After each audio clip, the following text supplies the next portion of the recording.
Hi, my name is Brooklyn Barrett. I'm 17 years old and I attend Cincinnati State Technical and Community College. To give a little bit more background about me, my political party affiliation is Republican. With that being said, I do not believe or see eye to eye with all of their ideologies, but like most people, I will always try my best to understand and communicate where they're coming from.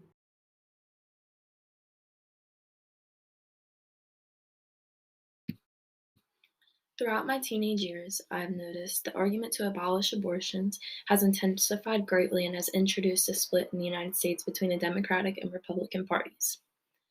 Democratic parties are typically pro-choice, while Republicans are typically pro-life. In a perfect Republican world, the government would restrict access to abortion completely.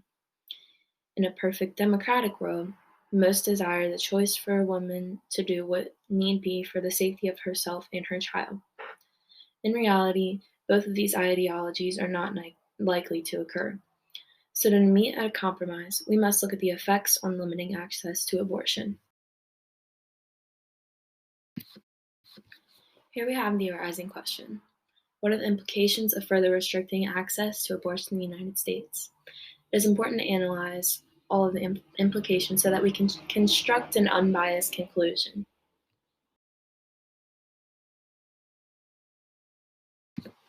In the 1970s, a Texan resident sued her county's district attorney to fight for her right for an abortion. This court case established that abortions are constitutional and has left an everlasting impact on deciding whether or not the United States government should end abortion. The 14th Amendment declares women have a right for privacy that protects their choice to have an abortion or not.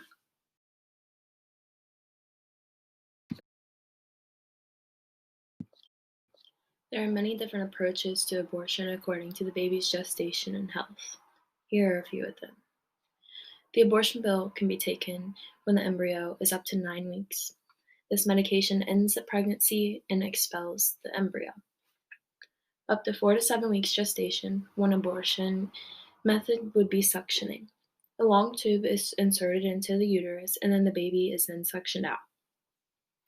Up to 8 to 12 weeks gestation, another option is dilation and suction, where the embryo is suctioned out of the stretched cervix.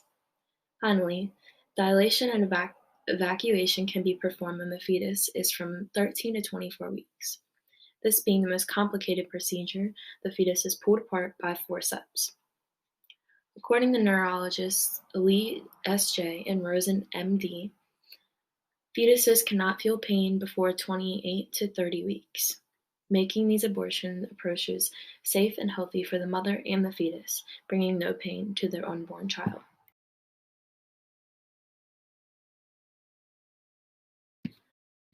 Certain restrictions placed on access to abortion in the United States have negative implications on not only society, but politics, economics, women's health, and inequality.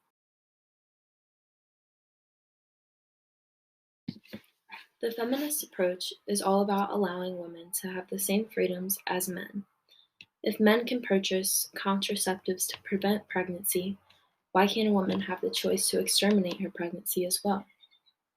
Women should have the choice to declare what happens to their bodies because it provides a sense of equality between men and women. Neither gender should have more freedoms than the other.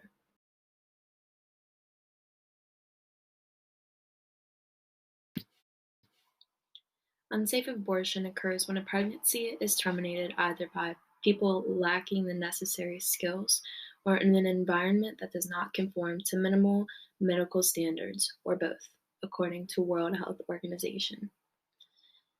Unsafe abortions are a lot more common in the undeveloped countries, with about 50% less unsafe abortion rates in the developed world. In the undeveloped world, many don't have the resources or the money to get an abortion, so they do it in ways that may endanger them. These unsafe abortions may result to hemorrhaging, infection, and damage to the internal organs.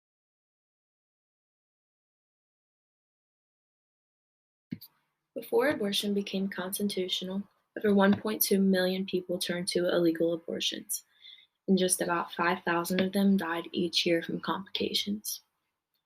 If restrictions are put on access to abortion, low-income families, teenagers, young women, and rape victims could possibly turn to performing some type of abortion on themselves, putting themselves or their unborn child in danger.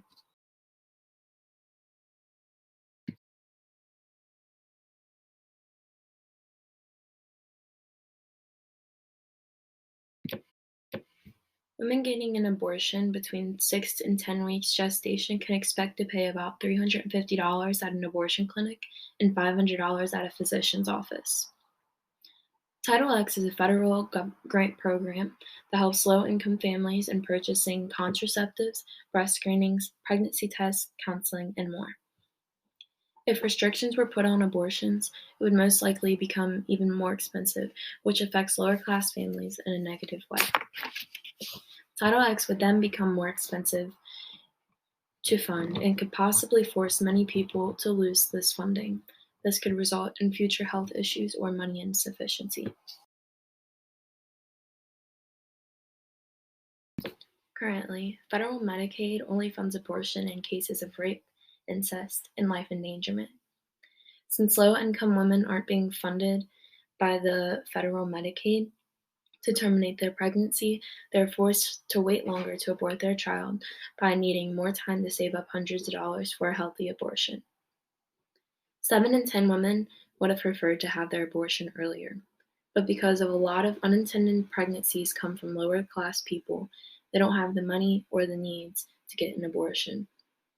Title X helps these families a lot in these particular occurrences.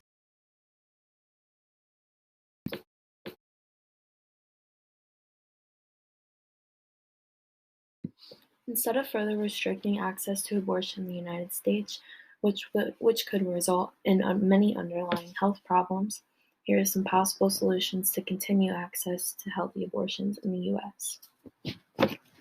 We could reduce the number of unintended pregnancies by enhancing the level of education in all schools, even in private schools. We could also lift restrictions that have to do with age limitations in all or most states. We can also consider adoption or birth control. And finally, the government should continue to fund World Health Organizations, which could be done through budget or taxpayers. These solutions leave room for healthy, affordable abortions. By restricting access to abortion, we are putting low-income families, young women, and even the fetus in danger. Overall, it is more efficient to fund the Women's Health Organization and keep the United States country healthy and happy.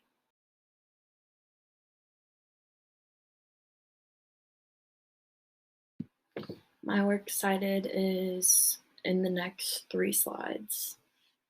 Thank you.